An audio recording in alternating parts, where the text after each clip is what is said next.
Fala galera, podcast Linha D3 aqui de volta. Oitavo dia da Copa do Mundo e, meu amigo, alguns resultados bem apoteóticos. Um dia bem movimentado, três jogos bem interessantes de se assistir. O primeiro, o jogo das 9 horas, Dinamarca 1, Austrália também 1. O que é que tu achou dessa partida?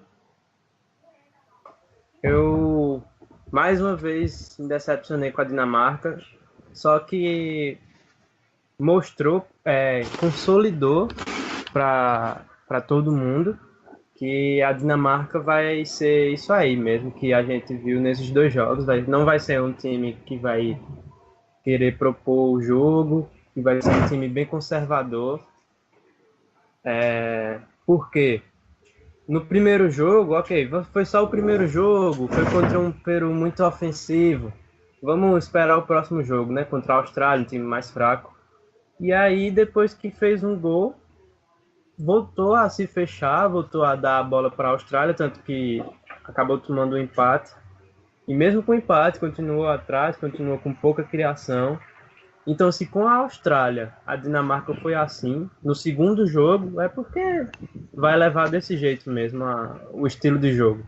Sim, até começou bem, né? A gente tava conversando no grupo. Começou bem ofensivo, diferente do jogo contra o Peru. Chegou ao gol, um golaço de Eriksen, diga de passagem. Uhum. Porque eu já vi muito jogador mandando aquela bola na lua. Ele conseguiu ajeitar o corpo e bater do jeito certo. E de fato, depois do gol, a Dinamarca foi bem burocrática.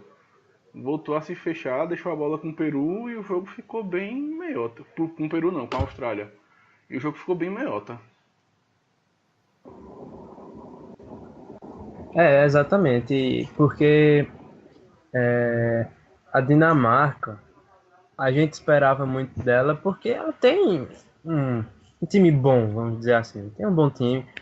E esses bons jogadores, eles estão do meio para frente. Então a gente pensou que seria um time que teria um maior poder de criação.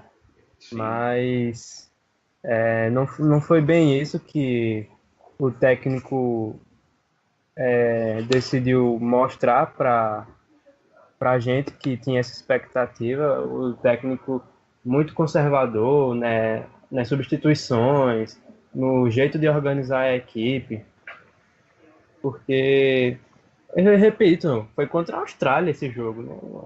E não foi contra o Peru, que é um time bem ofensivo. Então, se contra a Austrália foi assim, a tendência é que quando for nas oitavas, que for pegar um time provavelmente melhor do que a Austrália, vai ser assim de novo. é, Quanto a Eriksen, ele fez uma boa partida no primeiro jogo, fez uma boa partida nesse segundo jogo, só que esse estilo de jogo ofusca o futebol dele, né? sim. Porque não tem bola no ataque para ele criar, então como é que ele vai aparecer muito? Mas mesmo assim, ele conseguiu demonstrar a qualidade dele em dois jogos. Num ele deu a assistência para o gol e no outro ele fez o gol. Então mostra que Eriksen é importante para esse time da Dinamarca. E faz a gente pensar o que seria dessa Dinamarca sem Eriksen, né? Porque acho que não estaria É, nem na Copa. De exatamente. fato, o jogo Ele fez passa muito por ele. ele fez umas eliminatórias muito boas também, tá? Sim, as últimas temporadas de Eriksen são, Fazendo golaço. de fato, são espetaculares. E aí o lance que está gerando uma grande discussão é o lance do pênalti a favor da Austrália. Bicho, eu na hora disse que achei pênalti, mas confesso que agora eu estou em dúvida. Eu acho que eu não marcaria não.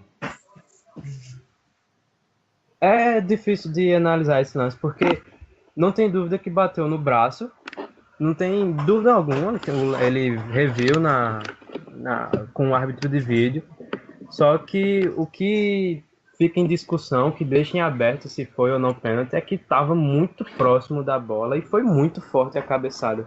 Sim. E ele estava no ar, né? Então, para ele ter uma reação ali de tirar o braço para a bola não bater nele, só se ele fosse o Flash mesmo. E aí, Mas se o, se o árbitro foi olhar na câmera foi olhar no vídeo e teve a convicção de marcar pênalti, então chega a ser meio incontestável, né? Mas É porque assim, o que é que diz a regra, né, da bola na mão? O movimento da mão tem que ser em direção à bola, não o contrário. Né? Na bola não pode ir em direção à mão. E hoje, né, a bola foi em direção à mão. A distância entre o adversário e a bola tem que ser analisada. Estava muito próximo. E a posição da mão não significa necessariamente que haja infração. Então assim, quando eu fui ver a regra, eu voltei. Eu fiquei com o pé atrás, porque não houve intenção de Poulsen. É, ele foi disputar a bola de cabeça e acabou dando azar. Mas também não é nada de outro mundo a marcação desse pênalti. A gente já viu uns bem piores por aqui no Brasil. com certeza. E a gente fica com uma certa dúvida, mais ainda, quando ele foi analisado no árbitro de vídeo, porque se ele não tivesse analisado pelo vídeo, né, se tivesse sido pela interpretação dele, a gente estaria aqui discutindo, ele deve ter interpretado dessa maneira, porque o lance foi rápido, porque o ângulo dele. Só que ele foi ver no vídeo, e mesmo assim ele teve a convicção de marcar. Então, ele deve ter seguido, ou melhor, ele não seguiu essa regra que tu acabou de dizer, né? Mas teve a interpretação de que, provavelmente, de que Poulsen teve a intenção de esticar o braço e impedir que a bola passasse. Eu acho que foi isso que ele interpretou. Ou também ele pode ter pensado que assim, aquele braço estava onde não devia estar, ganhou espaço, É, e aí é pênalti. levantado demais, né? Então Pode ter assim, sido. a discussão é bem menor, né? Porque a gente, então, se ele viu, ele tem a interpretação dele, é isso. O futebol vai continuar sendo interpretativo. É, o árbitro de vídeo nunca vai acabar com os lances interpretativos, né? Exatamente. Isso é um fato. E é bom a gente se acostumando, né? Porque tem jornalista da ESPN que até agora tá esbravejando que não tem que ter árbitro de vídeo. Então, assim, tá na hora de superar isso já. Pois é. E o único argumento que a pessoa pode ter de ser contra o árbitro de vídeo é exatamente esse, né? Que nunca vai acabar com os lances interpretativos. Mas isso não é bem algo ruim, porque em lance de bola na mão ou mão na bola vai ser interpretativo, e se foi pênalti ou não foi, vai ser interpretativo. Mas em lance de se foi dentro ou fora, o árbitro de vídeo vai resolver. Sim. Ou então, se for um pênalti, aqueles pênalti claro e o juiz não marcou, se ele for rever, ele vai marcar. Então, lances interpretativos vão sempre existir, com certeza, mas os lances que são claros não vão ter erros mais. Sim, sem dúvida. Então, assim, dito isso, acho que aí vai de cada um. Né? Quem quiser marcar pênalti, marcava. Quem não, não. E aí, um dado interessante: os últimos 3 gols da Austrália em Copas foram de pênalti e todos marcados por Jedinak. E o de hoje foi igualzinho ao que ele bateu contra a França, do mesmo jeito, no mesmo canto. Igualzinho, exatamente. Eu até pensei dele bater o pênalti, eu pensei, o goleiro deve pular no mesmo canto, né? É, Ele pulou do outro lado. ele arriscou, pô.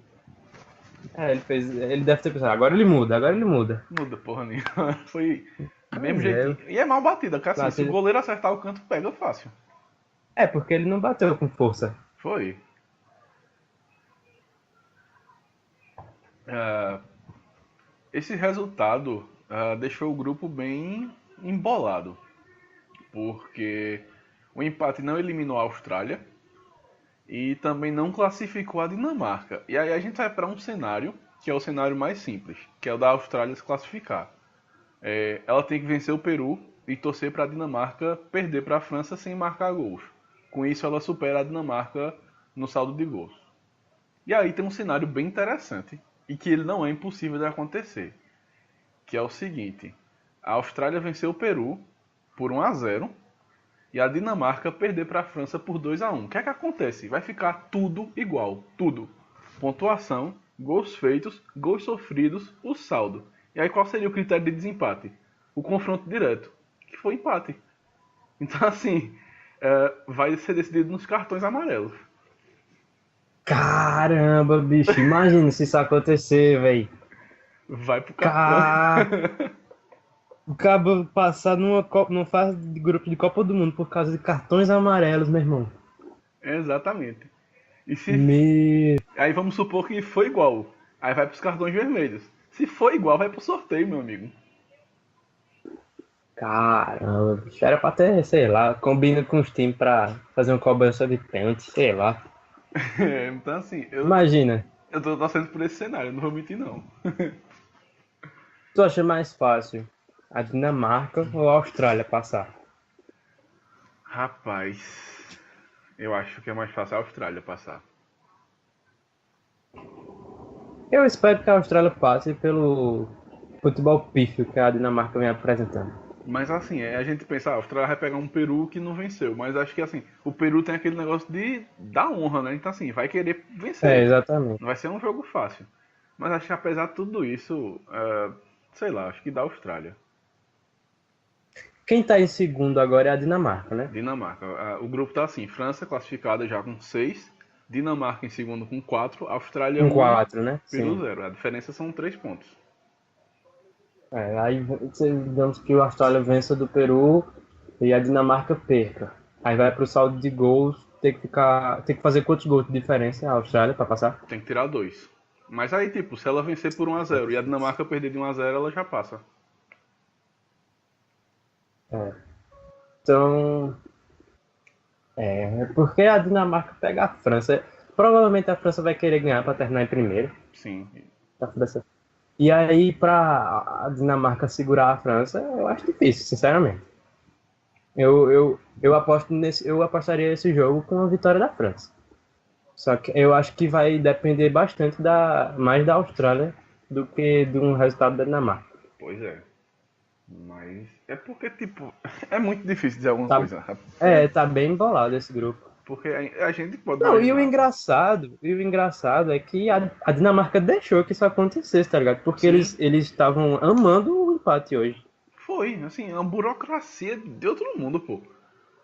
Pois Parecia é, que a Dinamarca era a França, que já tava com 6 pontos, já tô classificada, mas porra. exatamente. Parecia que tava de boa.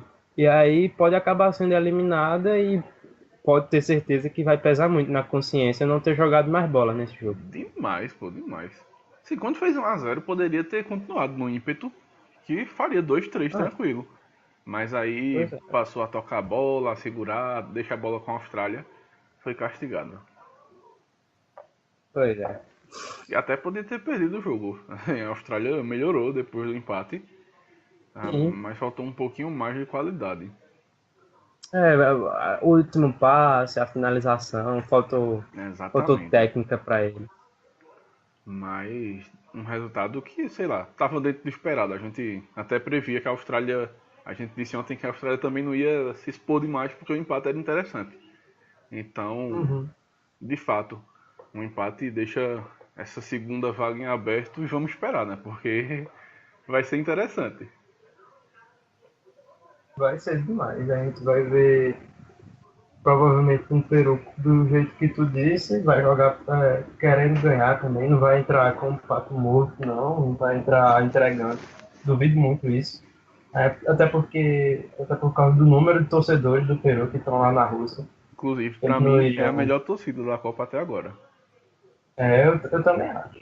Gostei demais da torcida do Peru e lotaram os dois jogos, apoiaram o time.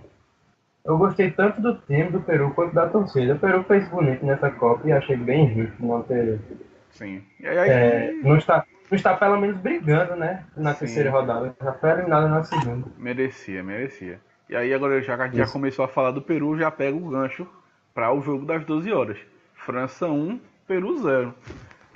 Assim, eu vi o jogo dividido em dois tempos. O primeiro tempo, a França dominou, mereceu sair vencendo. Justificou todo o favoritismo que a gente coloca na França. O Peru teve uma única chance que foi com o Guerreiro, mas aí ele perdeu. E era o lance que poderia ter mudado a história do jogo, porque logo em seguida a França acha o gol. E que golzinho cagado, viu? É, o, Eu acho que o Peru acabou pecando muito na pontaria, nos dois jogos, né? Tanto que não fez nenhum gol em nenhum dos dois jogos. E só que se a gente for contar o número de finalizações, o número de cruzamentos, o número de. Teve até pênalti perdido. Uhum. E mesmo assim não conseguiram botar a bola para dentro. Então a gente elogia o Peru, e tem que ser elogiado mesmo, porque jogou demais, jogou aguerrido, jogou criando, tendo variações de jogo, porque a hora eles chegavam na área tocando, ou então com um drible de Cueva, ou então aquela jogada de velocidade de fundo para cruzamento. Sim. Eles têm uma variedade boa de jogadas, só que infelizmente pecaram demais na pontaria. E numa Copa do Mundo, 2014 já foi assim, e esse ano está sendo.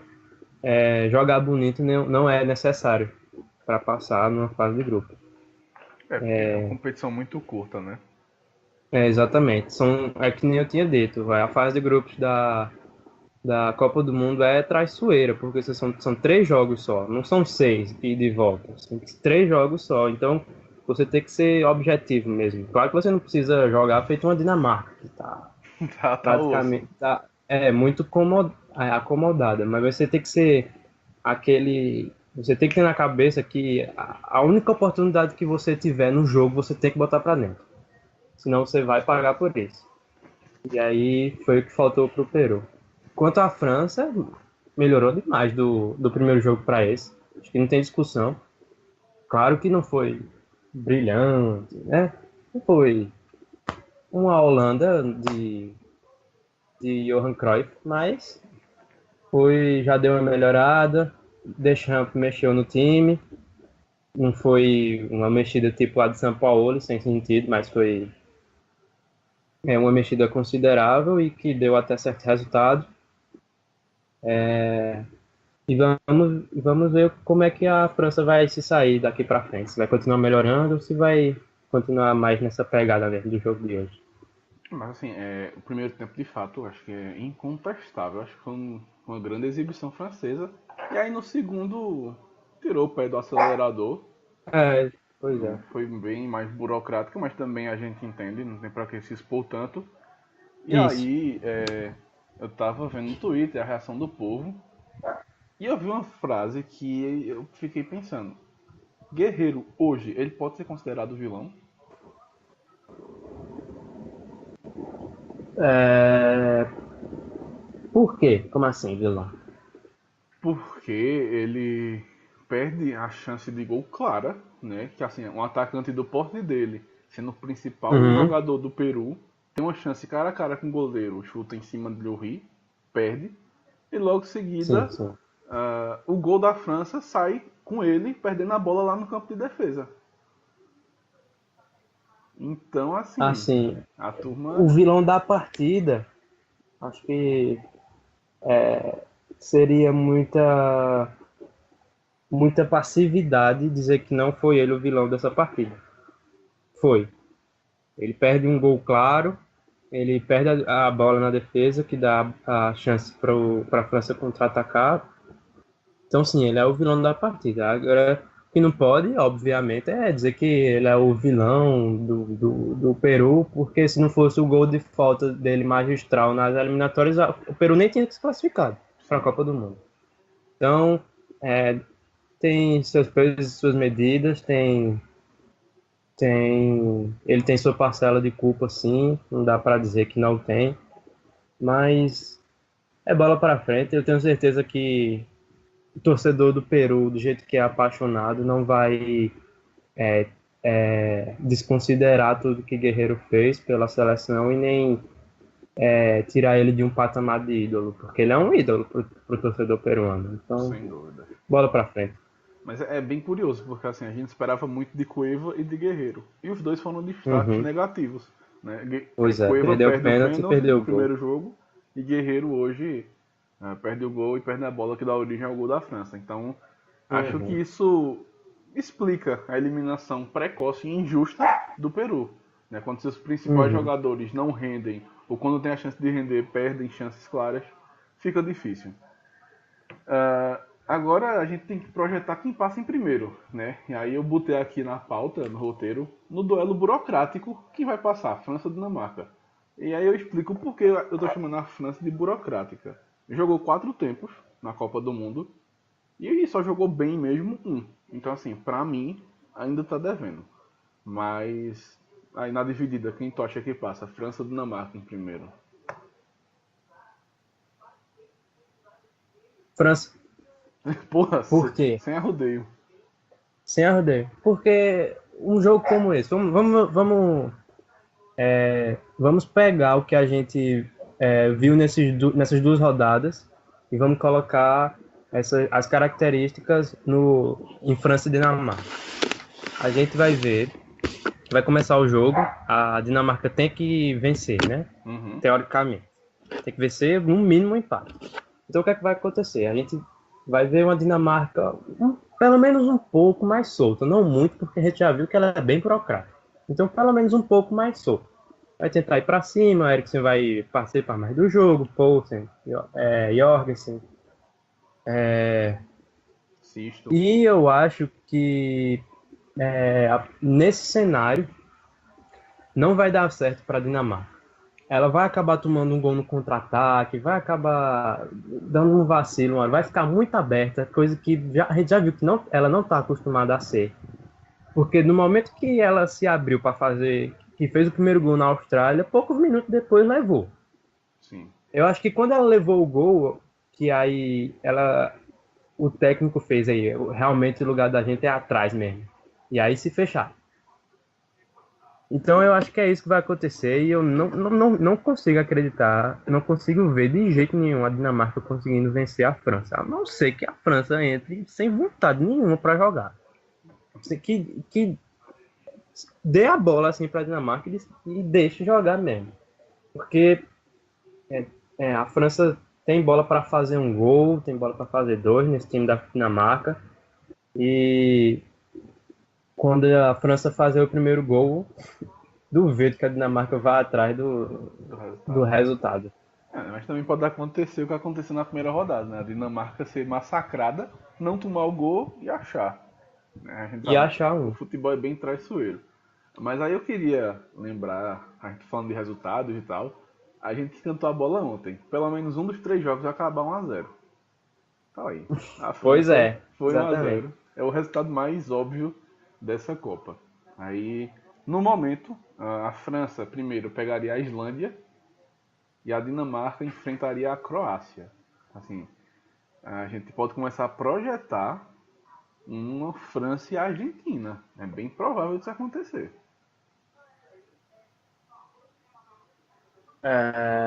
França e Argentina.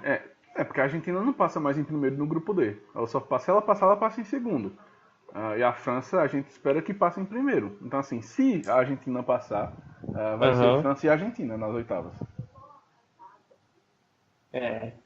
Pena que isso não vai acontecer, porque vai ser França e Islândia. E é justamente antes da gente embarcar nesse jogo da Argentina que vai render muito. Tu assistiu o jogo na Globo ou no Sport TV? Eu assisti o segundo tempo na Globo e o primeiro no Sport TV. Tu viu o que o Luiz Roberto falou no final do jogo? Vi que não tivemos tabelinhas entre negros maravilhosos não para tivemos cantar o mundo. Era o que todo mundo queria ouvir. Tava esperando. Eu acho que depois disso, depois dele ter levado tão na esportiva esse meme que ele se tornou, até a galera que não gostava dele começou a, no mínimo, deu uma risada com ele. No mínimo, porque eu que nunca fui muito fã dele, eu gostei do jeito que ele levou na brincadeira. É isso, né? Assim, jornalismo é muito sério. Tem que falar do futebol de um jeito sério, sádico. Então, assim, é bom de vez em quando ter esse momento. E ainda mais na Globo, né? Sim, a Globo é Thiago Leifert, então assim, não é muita grande coisa não. É bom ter uma descontraçãozinha. De Maria, o Mascherano, o Messi tchau, Messi tchau, Messi tchau, tchau, tchau. E o argentino está chorando, porque essa Copa eu vou ganhar. E aí, a gente escuta a música que viralizou na Copa do Mundo, uma versão de Bella Tchau, o Messi, tchau. Porque, meu amigo, ficou muito complicada a situação da Argentina. Croácia 3, Argentina 0. E antes de qualquer coisa, eu cravei o resultado. E eu fui testemunha, inclusive parabenizo, porque dá 3-0 nesse jogo, acho que pouquíssimas pessoas deram, e tu conseguisse cravar. Mas aí agora a gente embarca, né, no jogo. Exatamente. Começa aí, falando como é que a Argentina, o que é que a Argentina precisa fazer para se classificar? Precisa ir num terreiro fazer macumba. É praticamente isso. Basicamente é isso. Mas Vencer, vamos lá. vencer ou vencer, né? Nigéria, se empatar ou perder já tá muito fora. de amanhã, de Nigéria e Islândia. Vamos começar com um empate. Aí a Islândia vai para 2, a Nigéria vai para 1 e a Argentina fica com 1. Aí a Argentina tem que vencer a Nigéria e torcer para a Islândia empatar ou perder da Croácia. É o cenário mais simples possível. É o perfeito para eles. Mas se tiver um vencedor amanhã, aí já complica. Qualquer que seja. Aí já complica, seja, né? Exatamente. Porque se for a Nigéria vai para 3, Islândia fica com 1, a Argentina com 1. Mas aí é a Argentina e Nigéria. E a Nigéria joga pelo empate. Exato. Aí o jogo fica tenso. E se a Islândia vencer, aí, meu amigo, complica mais ainda. Porque a Islândia vai para 4, abre 3 pontos para a Argentina e, no mínimo, abre 4 gols de saldo. Então a Argentina teria que vencer a Nigéria e torcer para a Islândia tomar uma sapecadazinha da Croácia. Exato. Pois é. E a situação calma, antes de tu falar. Aí se a Islândia vencer, ela e Croácia se enfrentam na última rodada e um empate e passa as duas. Pois é. Aquele velho jogo de compadres, né? Exatamente. O cenário da Argentina se tornou tão complicado que qualquer que seja o resultado amanhã de Islândia e Nigéria, vai ficar difícil do mesmo jeito para a última rodada. Tem o menos difícil, tem o mais difícil. Mas não tem um que seja fácil, vamos dizer assim. Por quê? Porque se a Nigéria vencer, a Nigéria vai estar com tudo para cima da Argentina, vai jogar a vida. E se empatou sofrendo da Islândia, levou uma sapecada da Croácia, tá uma crise interna, e vai jogar contra a Nigéria jogando a vida, não sei não se eu apostava na Argentina nesse jogo. Realmente. Se for empate, mesmo cenário. A Nigéria vai estar viva e vai com tudo para cima da Argentina. Se a Islândia vencer, a Nigéria joga pela vitória praticamente. Exatamente. Vai com tudo para cima da Argentina. E se for a vitória da Islândia, eu não preciso nem comentar. Não, se for a vitória da Islândia, meu amigo, de 2-0 para cima, eu já cravo. Eu boto a Argentina fora. Pois é. E então, é incontestável, é fato que tá bem difícil da Argentina passar. Vamos lá, né? Futebol é futebol, 90 minutos vai se decidir. Então, eu não apostaria. Se eu tivesse que apostar, eu diria que passa Islândia e Croácia tranquilamente. Sim. Mas não dá para descartar ainda, né? Sim. A Argentina é aquele tipo de seleção que a gente acredita até o último segundo. Pois é. Enquanto tiver flecha. Exatamente. Mesmo tendo nessa fase horrível, a gente ainda acredita. Até o último segundo vai que dá alguma coisa, sei lá, consegue jogar bem. Mas, assim, é difícil. E aí a gente começa a dissecar o que aconteceu nos 90 minutos. A gente falava muito ontem que o esquema da Argentina, ele era bem kamikaze. Porque a gente não imaginava que a defesa fosse capaz de anular o meio-campo da Croácia. E as chances da Argentina passavam aí, né? Era anular o meio da Croácia. E de fato conseguiu, mas só por 30 minutos. Né? Porque nos últimos 15 minutos do primeiro tempo em diante, a Croácia dominou o jogo, né? A Argentina teve 30 minutos ali para estudar o jogo, para manter a posse de bola e conseguir descobrir como furar o bloqueio da Croácia. Só que nesses 30 minutos não conseguiu render nada. Teve aquela bola que sobrou para, acho que para Enzo Pérez, que ele mandou para fora. Messi, nesses 30 minutos, também apagadíssimo, quando pegava na bola era toquinho de lado. Então, foi uma Argentina que, mesmo quando teve a bola no pé, mesmo quando a Croácia até deixou eles jogarem mais, não conseguiu render, não conseguiu criar chances. A bola ia para a defesa, os zagueiros estavam perdidos, porque foi a primeira vez que o São Paulo botou um esquema de 3 zagueiros para jogar num jogo tão decisivo. E a gente via neles a pressão que eles estavam sentindo, tanto em mercado, principalmente altamente. E quanto ao meio de campo, a gente via que a Argentina tinha a bola, mas a Croácia estava tranquila, tranquila.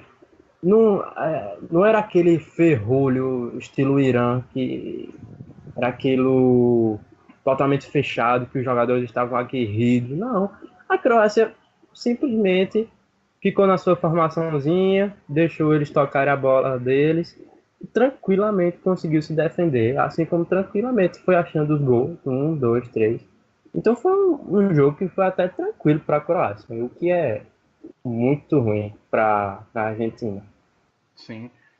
Assim, nos primeiros 15 minutos teve alguns momentos que a Croácia conseguiu repetir o 6-3-1. Ela recuou Rebic e Perisic. Mas fora esses 15 minutos, de fato, a Croácia não se trancou, não teve medo de bater de frente com a Argentina. E foi muito fria. Eu acho que essa é a palavra certa. Ela soube o momento certo de atacar a Argentina. Porque já no finalzinho do primeiro tempo, o Modric deu um passe espetacular para Rebic, na diagonal. Rebic finta o zagueiro e dá um chute patético, né? Se ele toca para Mandzukic, a Croácia já tinha descido pro vestiário vencendo. E no segundo tempo, meu amigo, o primeiro gol é uma pichotada de Cabadeiro que é inexplicável, pô. Exatamente, porque primeiro que mesmo que ele acertasse já seria ruim, porque qual a necessidade dele tentar fazer aquilo ali naquela hora? Não tinha necessidade nenhuma. Então mesmo que ele acertasse já não seria bom sinal. Porque mostraria que ele uma hora ou outra ia errar, porque um cara arrisca fazer um passe daquele. Logo ele que não é acostumado a fazer isso. Um jogo decisivo daquele já mostra que ele tinha alguma coisa errada na cabeça dele. E aí ele é tão desacostumado a fazer isso que acabou errando. Na E aí primeira Rebite tentativa. acerta. Pois é. E aí Rebite acerta um chute que para mim foi sensacional, porque quando eu vi que ele ia pegar de primeira a bola, eu já estava preparando para ver a bola ou indo lá longe ou batendo no travessão, sei lá. Ou então ele dando aquele chute que não pega direito, a bola bate no chão e sobe. Sim. Mas o cara acertou o chute, pegou na veia a bola. Foi lindo o gol. Eu achei lindo o chute do jeito que ele chutou. É um sem Tem mérito vontade. dele também. Porque talvez se ele dominasse a bola para bater, Cabageiro avançasse e conseguisse bloquear ele. Uhum. Mas foi incrível o jeito que Rebite pegou na bola. Que inclusive estava sendo um dos personagens do jogo, porque o Caba tava nervoso no jogo. Ou ele batia, ou ele brigava, ou ele tomava uma lapada. O tal do Rebite é malandro, parece Mandzukic ele. Não, é croata mesmo. É o cara do leste europeu que bate, sabe? E é batido também. Ele é. E tu falou muito bem, ele pegou, acho que na veia. Se ele pegar um centímetro para baixo ou para cima, ele não faz o gol. É assim, acho que qualquer jogador, mais ou menos, teria dominado aquela bola e perdesse o gol. Uhum. Se essa bola cai no pé de Rogério, meu Deus do céu, ele pisa na bola. Ele pisa na bola. E assim, eu realmente tava esperando ele chutar e a bola ir na lua. Já tava com a mãozinha no K, pra mandar a risada no grupo. Mas é um chute assim, indefensável. E aí depois desse gol a Argentina acusou o golpe, pô, porque morreu em campo. A Croácia começou a brincar de jogar bola. Modric e Rakitic foram personagens da partida, comandaram o meio de campo. E aí o segundo gol sai com requinte de crueldade de Modric, porque chama o marcador para dançar um tango e acerta um chute indefensável também, né? Lindo gol também. E sobre a Argentina ter acusado o golpe, eu ia comentar isso, não foi combinado, eu ia falar disso agora, mas tu já foi logo dando o gancho, que eu analisei, a Argentina entrou nesse jogo já acusando o golpe, porque foi cantar o hino, Messi estava de cabeça baixa, coçando a cabeça, Sim. parecia que já estava tenso. Eu até tirei onda, mandei no grupo, disse, o que tá acontecendo? E nem começou o jogo, ele já tá assim. Tá pipocando.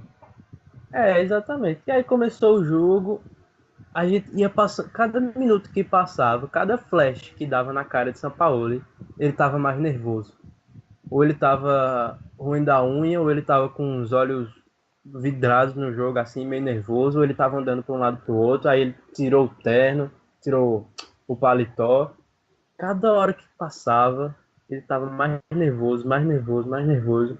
E a gente foi vendo isso dentro de campo também. Uhum. Parecia que Sampaoli estava passando a energia nervosa dele para o time, e o time estava passando a energia de volta para ele. E a gente sentia a tensão do time da Argentina em campo. Por mais que a torcida cantasse, que cantou depois do primeiro gol, cantou no começo, cantou durante o jogo, por mais que a torcida empurrasse, eles continuavam tensos. Até Messi, que a gente é acostumado a ver mais frio, mais sereno, eu vi uma certa tensão nele também. E aí, como tu disse, depois do primeiro gol, foi um balde de água fria neles.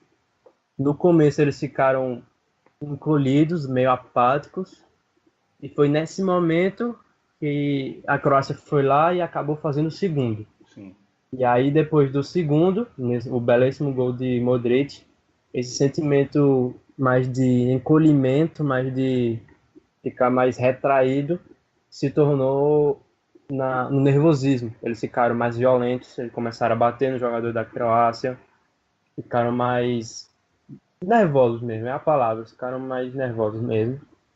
Ou seja, foram 90 minutos de uma Argentina fraquíssima psicologicamente e que acabou, sim, refletindo no futebol mal jogado. Uhum. Parece combinado também, mas a próxima parte do roteiro aqui era exatamente isso. Depois do segundo gol, a Argentina se descontrolou, porque começou a bater e baixou o espírito sul-americano. A gente via bater sem dó, largou o jogo, largou a bola, e aí virou pelada, né? Virou passeio. Lembrou muito a zaga do 7-1, o terceiro gol. Ficou um olhando pro outro e a Croácia tocando bola lá dentro da área.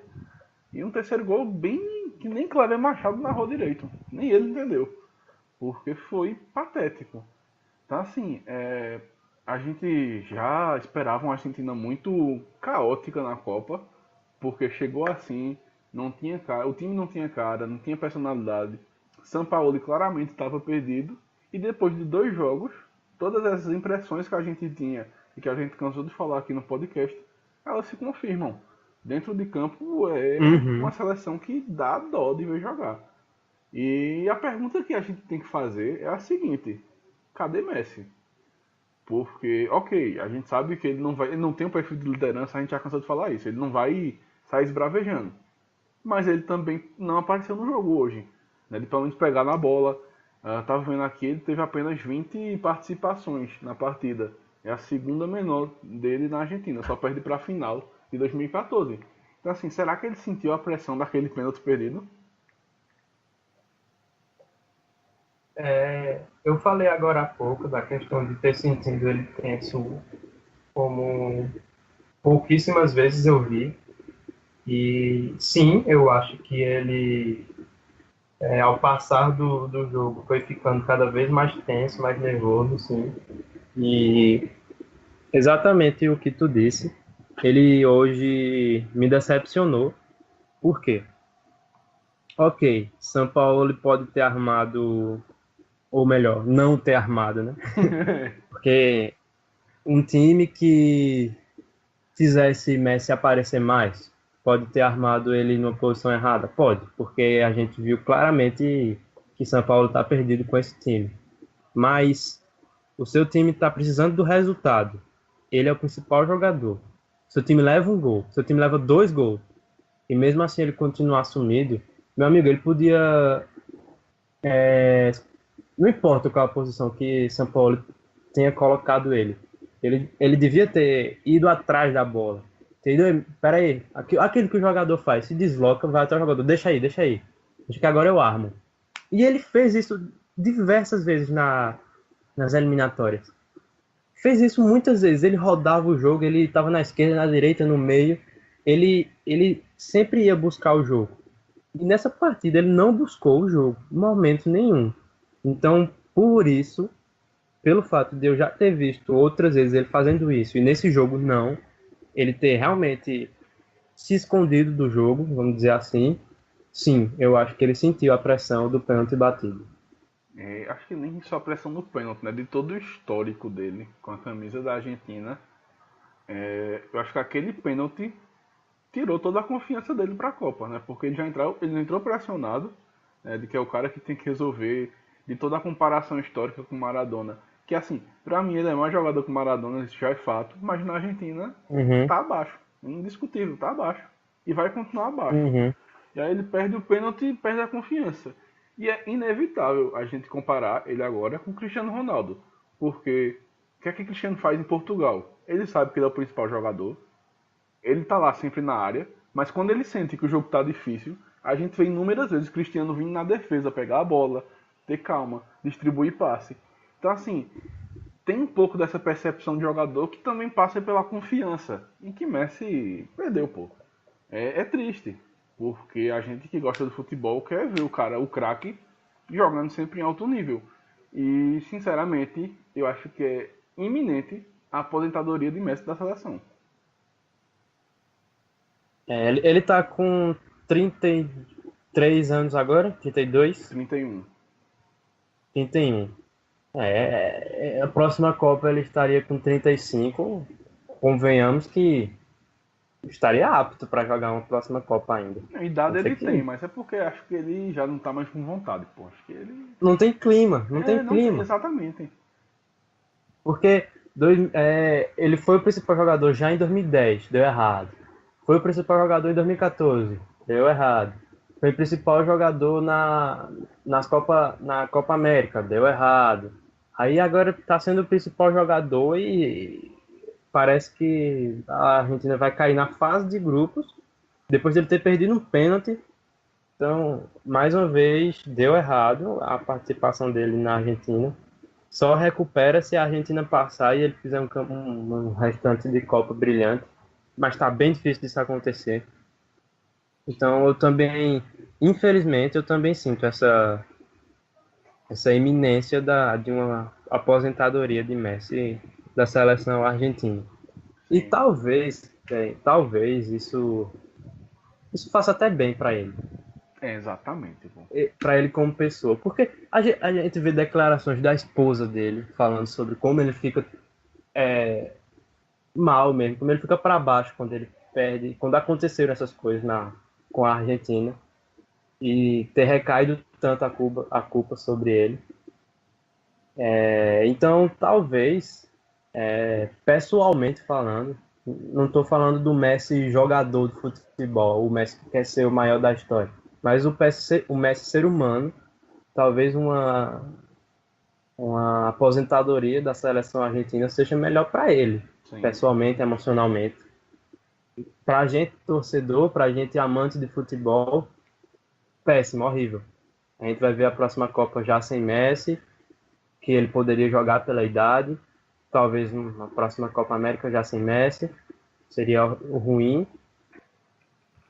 Vai virar jogador só de clube, um jogador que poderia ser candidato a ser maior da história. E já não vai mais ser, porque enquanto tem Pelé com 3 Copas do Mundo, Maradona com 2, já não tem como ser maior do que eles. Então, é triste ver o rendimento dele na seleção argentina mesmo, mas como ser humano, eu acho que vai ser melhor para ele. Sim, porque a gente sabe assim, um atleta desse porte, desse nível, é inevitável ele não se cobrar muito, né? Ele deve se cobrar pra cacete, de tipo, eu tenho que resolver isso, eu tenho que ser melhor, mas não adianta, né? Uhum. Tudo que ele tenta, tudo que ele faz na Argentina não dá certo. Então é frustrante demais pra ele, e aí o emocional vai pro escambau. É triste. Realmente a gente vai ver um dos maiores da história, acho que o maior depois de Pelé, se aposentar sem ganhar uma Copa do Mundo. É isso. Pelo fato de que ele ter essa comparação com Maradona também, ele é inevitável que ele não se cobre, não tem essa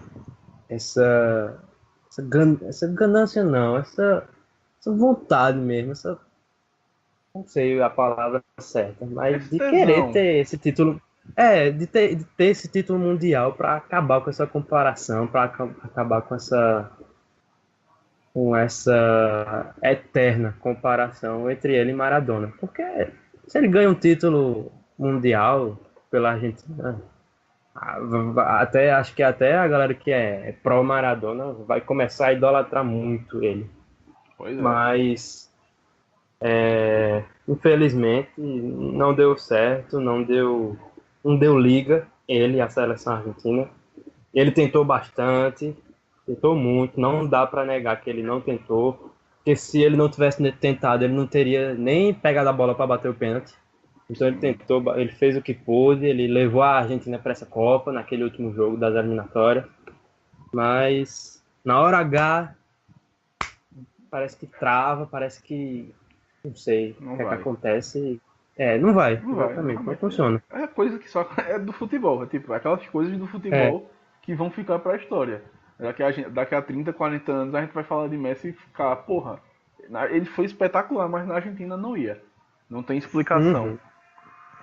uhum. E é diferente, por exemplo, Eriksen. Eriksen é o principal jogador da Dinamarca. Mas se a Dinamarca vai mal, se Eriksen vai mal, não vai ter tanta repercussão. Agora, Messi, se ele faz um jogo ruim pela Argentina, pode ser Argentina e Sudão, um amistoso. Se ele vai mal, é um monte de meme no Facebook, é um monte de meme no Instagram, um monte de meme no Twitter, é a galera tirando onda, é a Argentina revoltada, é Maradona falando coisa em entrevista, é, são os canais de esporte, são os podcasts falando mal dele. Então, É é o pesado. preço que se paga por ele ser o maior jogador da atualidade, juntamente a Cristiano, que qualquer falha que ele tiver, a pressão vai ser enorme, ainda mais numa seleção em um país do tamanho da Argentina, que é gigante, tem uma história no futebol enorme, é diferente até de Portugal, é inevitável dizer isso. Então, acontece por ele ser o maior do mundo, mas é triste. E a gente falando muito de Maradona, o cara é um showman, né? Porque assim, a Uhum. transmissão, metade é no jogo, metade é em Maradona. Mas acho que a imagem do jogo é Maradona levando nas mãos a cabeça quando a Argentina toma o terceiro gol. É um ato de assim, de desespero, de tristeza total, de não entender o que acontece, né? Porque é uma imagem impactante. E tu viu se o que Modric disse após o jogo? Não fiquei sabendo, não. As palavras dele foram exatamente essas. Messi é um jogador incrível, mas não pode fazer tudo sozinho. No futebol você precisa ter uma ajuda. Exatamente. A gente tá aqui. A gente sempre defendeu essa tese de que é, o time que acompanha Messi nesses campeonatos pela seleção argentina nunca estão ligados, nunca compram a ideia, nunca formam um time para dizer, "Olha, caramba, esse time da Argentina tá arrumadinho mesmo, ó." E aí tem Messi ali também, esse time vai longe. Nunca foi assim, nem quando chegou na final em 2014 era assim. Uhum. Porque o que é que a gente vê de Portugal? A gente vê, não, o time consegue se organizar e aí bota um plus, um pequeno plus ali de Cristiano Ronaldo, Pequeno, e aí o time joga. pequeno, porra, né? Um pequeno plus, só leve. E bota ele ali e o time organizado vai fazer a bola chegar nele e ele vai botar a bola para dentro. E a gente nunca conseguiu enxergar isso na Argentina, nesses últimos tempos, com o Messi, né? Sim. Acho que de 2010 para cá, vamos dizer assim, que foi a primeira Copa que ele protagonizou.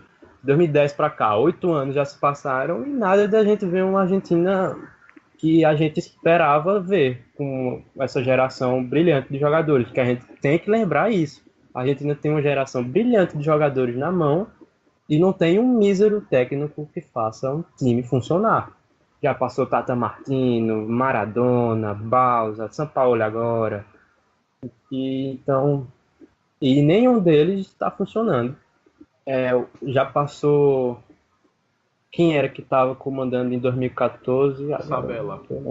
Sabella também. Aquele time também não era uma grande coisa. E aí fica difícil de Messi jogar mesmo nesses times assim. A gente não pode dizer que a culpa é só do time ou só de Messi. Ambos têm sua parcela de culpa. Sim. Mas sim, é corretíssimo o que Modric diz. Assim, a gente fala da geração da Argentina. Eu, sinceramente, acho que essa geração é a última Copa. Eu não imagino também. A gente fala muito de Messi, que ele está sentindo a pressão. Exatamente. Mas essa geração como um todo deve estar frustrada de ter tentado 2010, 2014, as duas Copas América, 15 e 16, e uma eliminação na fase de grupos de 2018. Eu imagino que muita gente vá se aposentar dessa seleção. E assim, a renovação está existindo? Tá. Mas bem devagar. Porque assim, de 9 jogadores a gente tem Mesa, Barco, que foi para Major League Soccer, Dybala e Lautaro Martinez. Então assim, Lautaro, novamente, 4 fortes atacantes, mas e o resto? Vai se repetindo. Então... Não, exatamente. Pode continuar. Não, pode falar. E assim, tá surgindo essa geração de bons jogadores agora. Acho que Icardi também novo ainda, Icardi, né? Mas e quem garante que esses jogadores vão vingar o tanto que Agüero, Di Maria, Higuaín vingaram, sabe? Porque são jovens ainda, né? Então, a Argentina perdeu uma chance, exatamente o que tu disse, pensamento perfeito. A Argentina perdeu uma chance de ouro de conquistar mais um Mundial, porque Agüero já vai fazer 32, se não me engano. Di Maria também já passou dos 30. Messi está com 31 a 32, né? Tu falou aí agora. Mascherano já não vai dos 35. Mascherano não vai estar na próxima de jeito nenhum. Higuaín também. A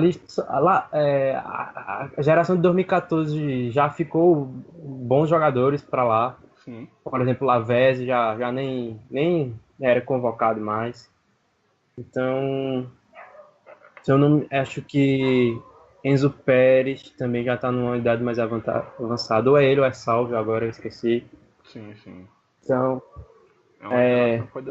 pensamento perfeito o que tu disse. A geração tá ficando velha, com o tempo vai caindo de rendimento e nada garante que eles estarão numa próxima Copa. A gente pode até traçar um paralelo com a Holanda, né? Que a geração foi envelhecendo, os jogadores que vieram não renderam e tá aí, fora da Copa. Essa é a maior sequência da Argentina sem vitórias na história da Copa. Já são 4 jogos que a Argentina não vence. Então, assim, já contando com a final de 2014. Então, ele passou no empate na semifinal, né? Ou seja, é preocupante, preocupante a Argentina. Mas é isso. E de última hora, notícias vindo da Argentina. Então, assim, é bom pesar que a gente não sabe se tem fundamento ou se é a imprensa argentina plantando história. Mas é que os jogadores se reuniram e pediram à AFA para que Sampaoli não dirija mais a Argentina já a partir da próxima partida contra a Nigéria. Então, assim, o clima lá dentro já foi pro espaço. Exatamente. E assim, mesmo que isso seja mentira, Se a imprensa argentina está criando notícia desse tipo, ou o clima dentro do time argentino já está horrível, ou então, pior ainda, a imprensa argentina quer criar esse clima. Sim. Ou seja, de qualquer jeito, tá ruim. Sendo verdade ou não, tá horrível, tá péssimo o clima lá dentro. Por quê? Vamos dar um exemplo. Que a Argentina perdeu o jogo, empatou contra a Islândia, mas o time tá fechado, o time tá aguerrido, o São Paulo tá do lado dos jogadores, São Paulo tem o carisma dos jogadores, a gente sente que eles lutaram, sei lá, e apresentasse alguma coisa, mas nem isso. Nem o psicológico, nem o emocional dos jogadores, do time da Argentina, tá sendo positivo. Nada, não tem nada positivo nesse time da Argentina. Então, essa notícia é pesada, é uma notícia forte, e sendo verdade ou não, já é um péssimo sinal. E juntamente a essa notícia, saiu outra de que, assim, São Paulo deve mudar 7 jogadores pro jogo contra a Nigéria. Ele convocou 57 jogadores, foi? Então, assim, ele vai botar o time reserva. Basicamente, ele vai botar o time reserva com o Messi. Então, assim, jogou a toalha. Se isso for verdade, ele jogou a toalha. Pois é. Não, esse jogo, o tanto de mudança que ele fez para esse jogo, tanto na formação quanto a de substituição de jogadores, já foi radical demais. Sim. Para mim, se eu tivesse que dizer assim, quem foi o culpado da derrota da Argentina, São Paulo, sem pensar duas vezes. Realmente. E não duvido que ele faça isso de novo, porque se ele faz num jogo desse contra a Croácia, já era decisivo. Ele pode muito bem fazer contra a Nigéria, num terceiro jogo. E para mim está sendo patética o jeito que ele está levando esse time da Argentina. Parecendo que ou ele está jogando FIFA, que a gente muda o time inteiro, né, de um jogo para outro, para os jogadores não cansarem. Sim. Não é? Exatamente. Ou ele tá completamente perdido e tá jogando na sorte, assim, eu vou botar esse aqui agora e vamos ver se dá certo. É o que parece. E você vai ver primeiro aqui, ó, 21 de junho de 2018. Se ele mudar 7 jogadores, Dybala não vai ser titular. Eu tenho quase certeza disso. Não, e ele hoje, ele foi o que entrou e fez alguma coisa diferente no time. Não sei se tu concorda comigo, Sim, mas eu... Ele se apresentou. Pronto, ele fez o que Messi devia fazer. É isso, porque a gente viu ele recebendo bola na esquerda, na direita. Ele fez uma finalização, deu um cruzamento, que eu me lembro aqui agora. E aí, mesmo assim, fica claro, fica nítida que ele tem alguma coisa contra o futebol de Dybala.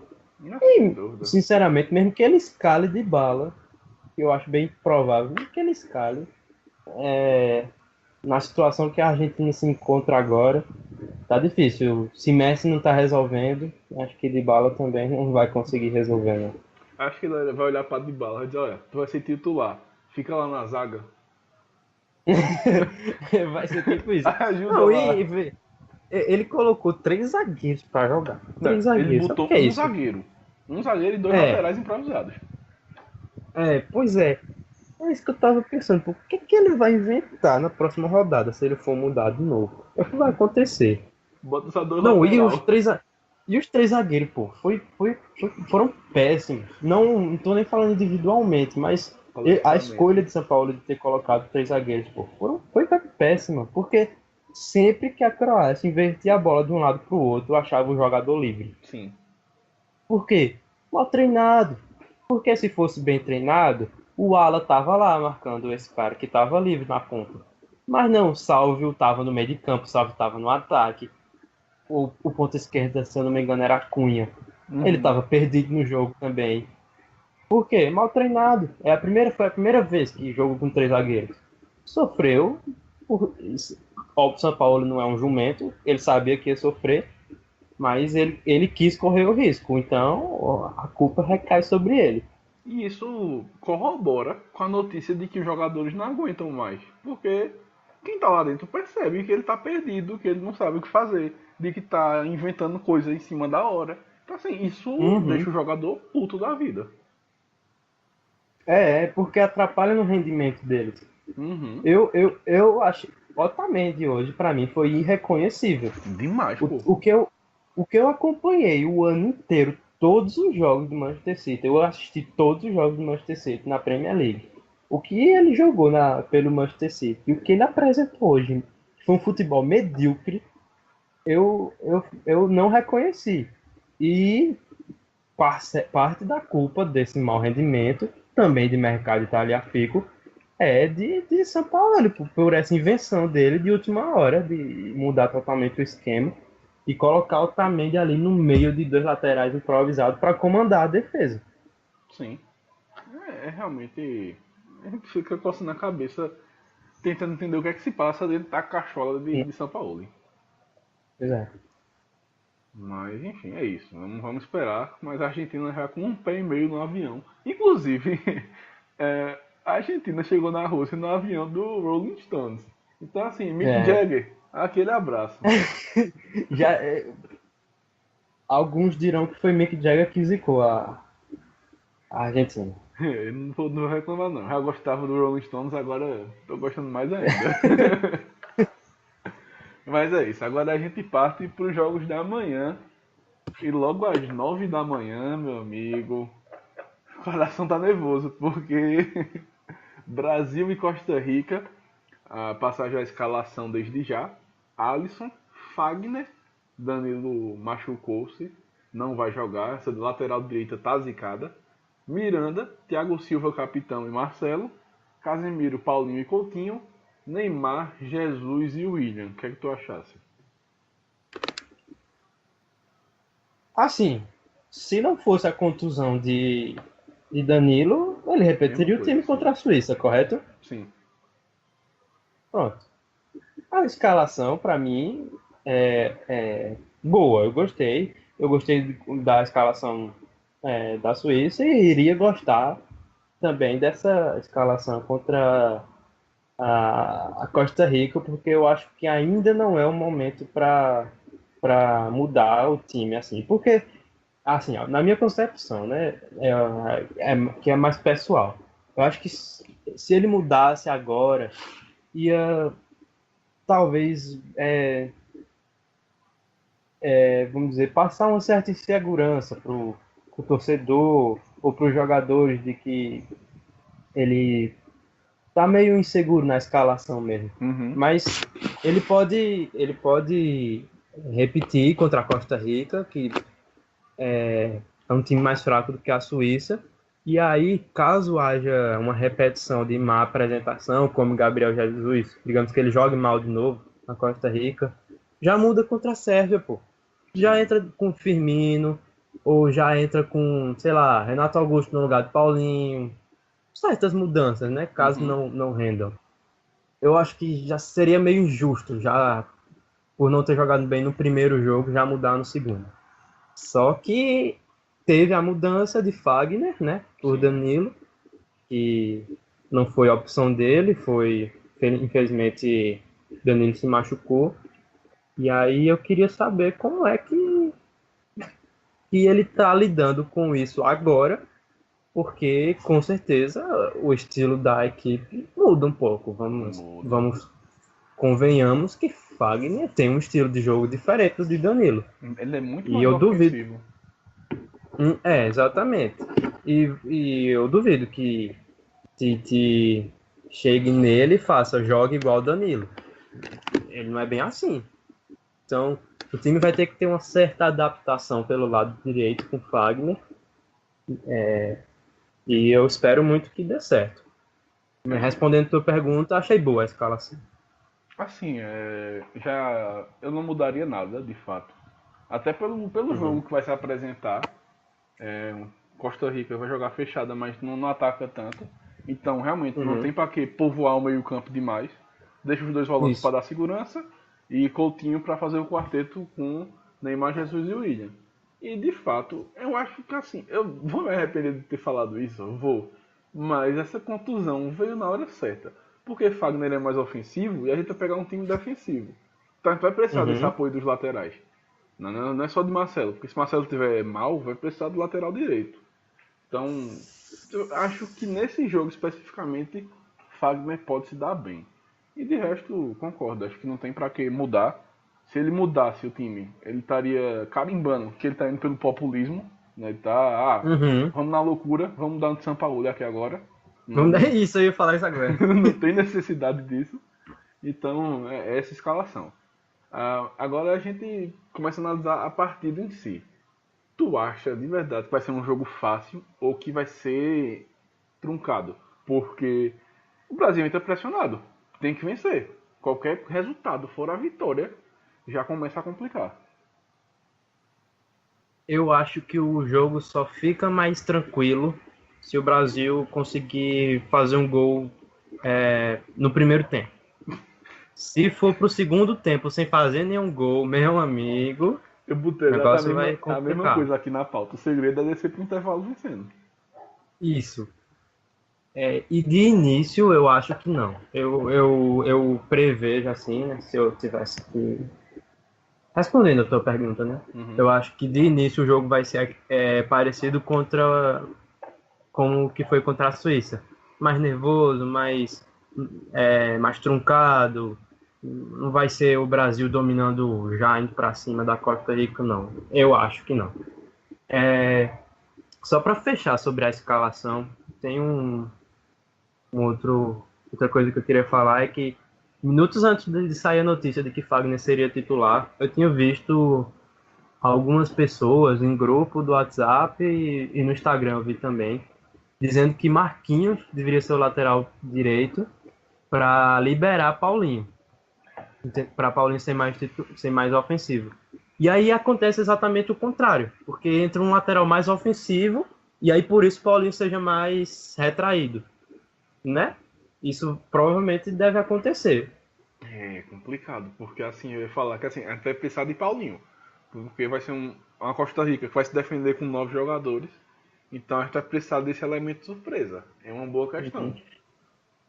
Exatamente, é uma boa questão para se pensar também. Eu acho que isso vai se passar por Tite, porque se Tite chegar para Fagner e disser, cara, eu confio em você, você é meu homem de confiança, segure mais um pouquinho, fique mais na defesa, que a gente vai liberar Paulinho para infiltrar pelo meio. Eu acho que Fagner faz essa função. Eu acho que não deve fazer tão bem como Danilo vinha fazendo, mas faz. Ele pelo menos ficar mais na defesa, ele fica. Mas se a gente vê um Fagner ofensivo, foi porque Tite deixou. Sim. Porque se ele é o homem de confiança, Tite tem moral para chegar nele e dizer, meu amigo, fique aí na defesa. Sem dúvidas.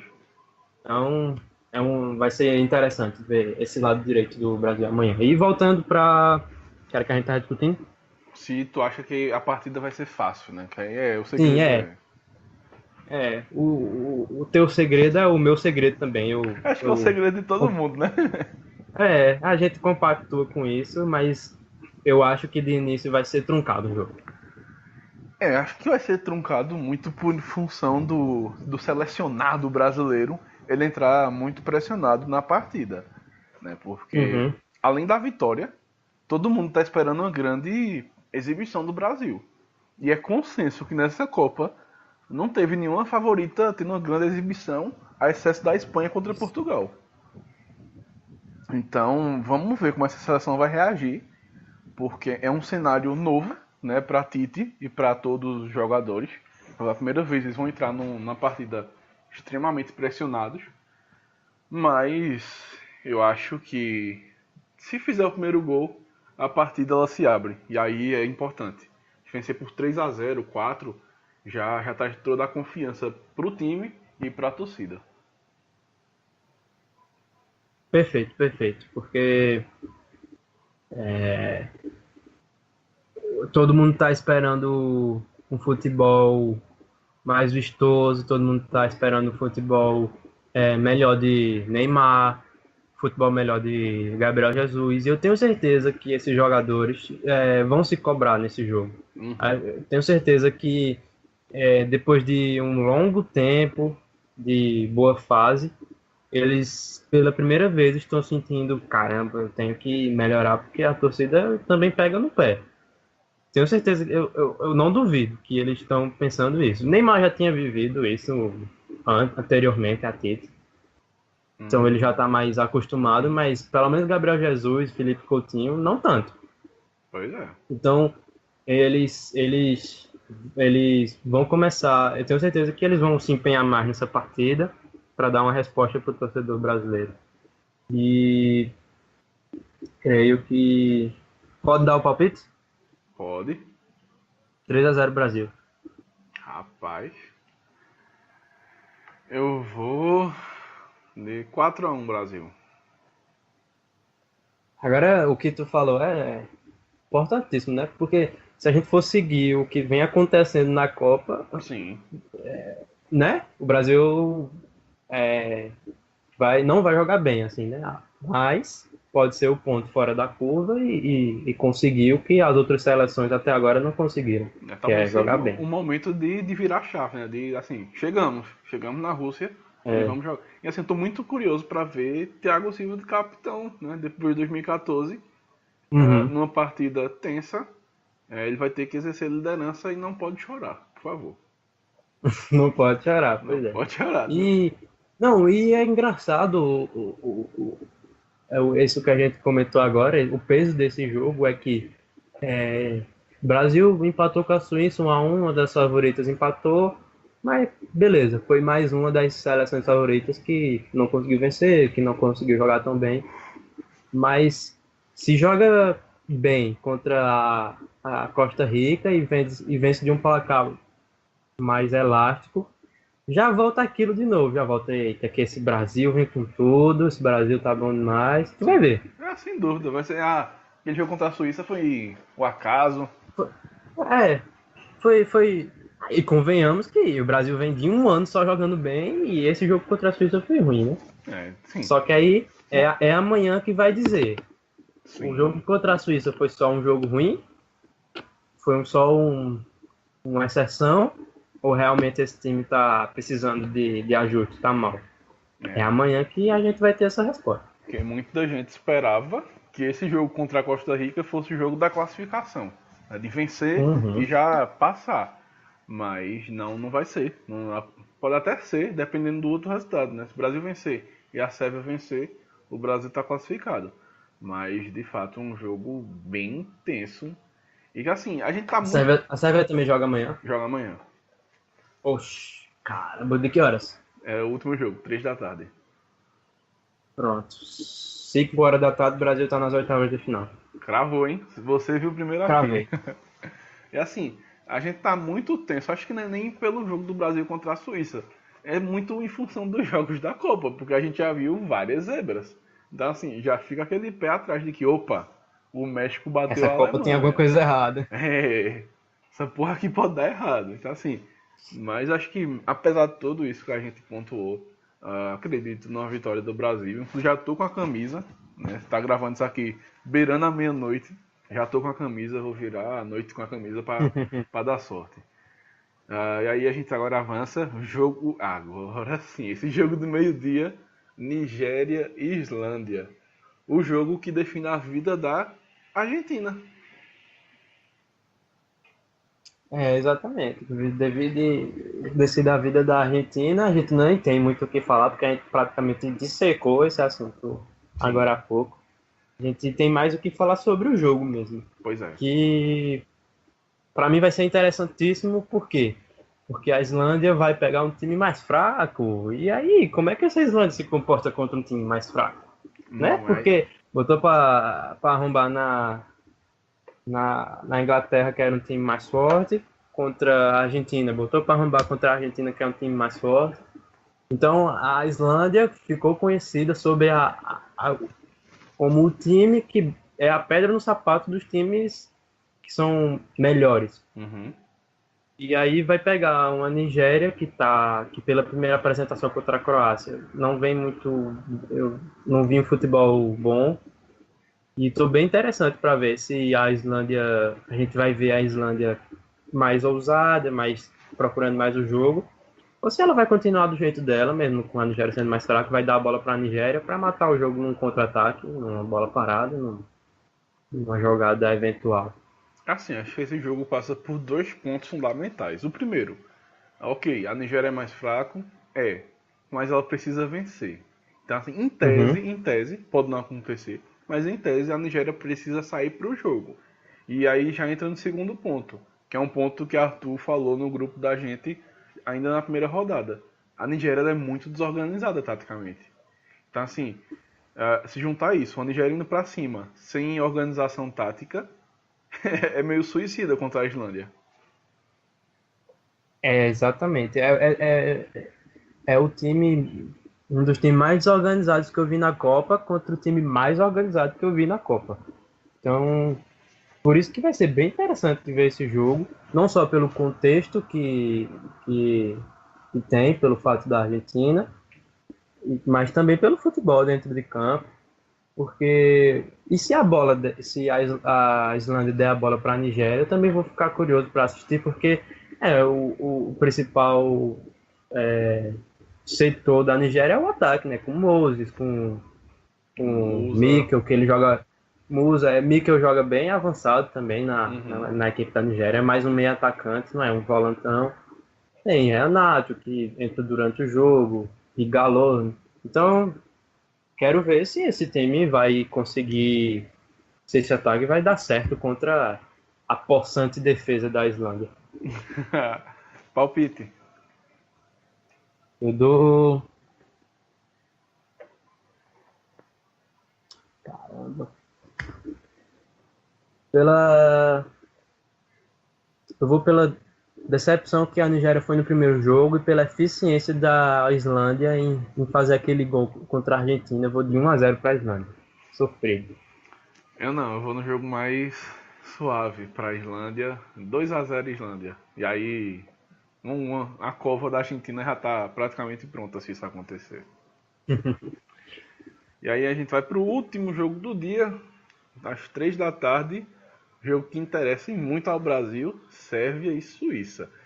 É um jogo interessante, porque assim, eu já vou dizendo logo, das duas uma, ou a partida vai ser muito aberta, ou vai ser a partida tolete do dia.